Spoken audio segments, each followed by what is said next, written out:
escuchas, Primitivo Olvera. Los libros no muerden. Los libros no muerden. Pero las patadas a Henry Martín. Oye, esa fue una salvaje. Esa sí fue como para meterlo a la cárcel, ¿no?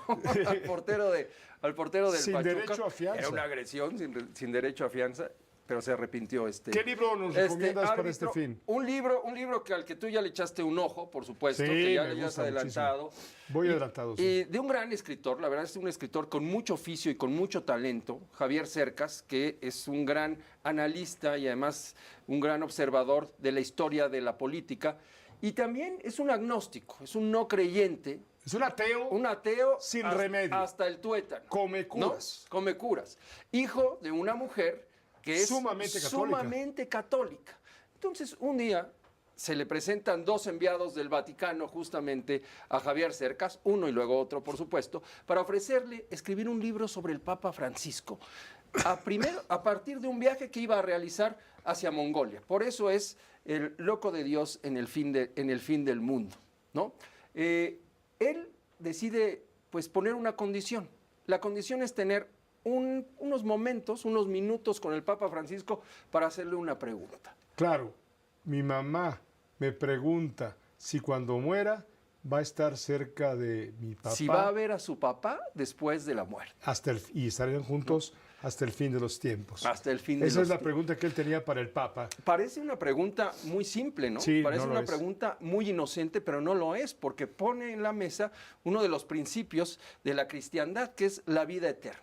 Y a partir de esto desarrolla una historia y un libro que tiene partes de históricas, por supuesto, de comento histórico, de crónica, de biografía del Papa Francisco, porque habla de su historia en Argentina, de sus vínculos con la política, de la historia del propio Javier Cercas y cómo se convirtió en ateo, y empieza a meterse en cuestiones también teológicas muy profundas, discusiones muy fuertes, ¿no?, con miembros de la propia Iglesia, y queda un relato verdaderamente extraordinario para conocer al Papa Francisco, para conocer a la Iglesia católica, y también el punto de vista de un hombre que sin ser, que como tú dices, es un ateo recalcitrante, ¿no?, un ateo empedernido, pero no es un hombre que descalifique a la fe. Es una forma diferente, ¿no?, de ver, de escudriñar y de entender, pues, este tema que hoy a todos nos tiene pendientes, justamente con la muerte de Francisco y con el ascenso del Papa León XIV. Sin duda se complementa,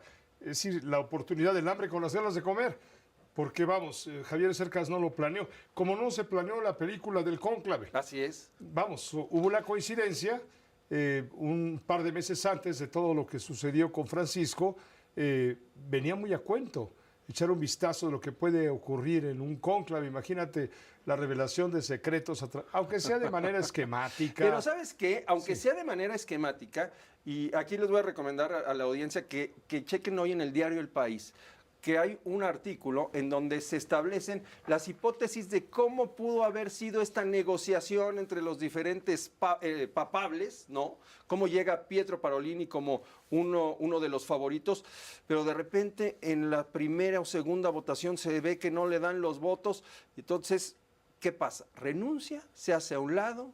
¿Cómo es que se lleva a cabo un cónclave? ¿Qué pasa en esas comidas? ¿Qué hizo Francisco o Bergoglio hace, pues, en 2013, ¿no?, hace 12 años, durante el cónclave en el que fue electo? ¿Y cómo se van moviendo estos hilos de la política? Al final sí hay negociaciones entre los diferentes papables, ¿no? Entonces son cuestiones muy interesantes que nos revelan un lado oculto, otra cara de la Iglesia Católica. Gracias Primitivo por haber conversado y por haber traído la recomendación de un libro que viene muy a cuento en estos tiempos de reacomodo en la Iglesia, sí, después de la convulsión que generó la muerte del Papa Francisco. Gracias, Pepe.